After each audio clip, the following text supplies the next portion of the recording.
Францускиот премиер Едуард Филип објави дека владата ги суспендира планираните покачувања на даноците за горивата за 6 месеци. Владата го слушна гневот на француските граѓани, рече Филип, и мерките нема да бидат воведени се додека не се одржи вистинска дебата со сите засегнати од нив. C'est la colère de la France qui travaille dur et qui peine à joindre les deux bouts. La colère des Français qui sont le dos au mur, celles aussi des mères de famille qui élèvent seuls leurs enfants. Жолтите елеци, движењето кое ги започна протестите, стана символ на незадоволството од работата на председателот Макрон и неговата влада на чело со Филип.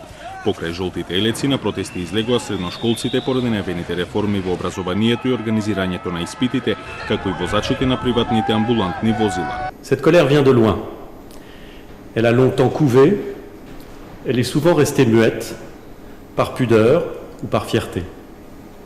Elle est aujourd'hui exprimée avec force et de façon collective.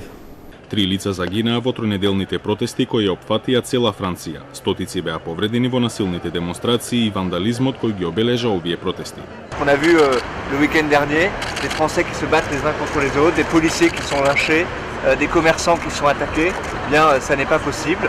Il faut absolument maintenant poser les conditions d'un débat apaisé pour que nous puissions continuer à réformer le pays. Воведувањето на дополнителните даноци за горивата се поклопи со покачувањето на цената на нафтата на светските берзи. Тоа резултираше со зголемување на цените од дури 23% во текот на последните 12 месеци. Дополнителното покачување, планирано за 1 јануари, беше последната капка која го прели незадоволството низ француските улици.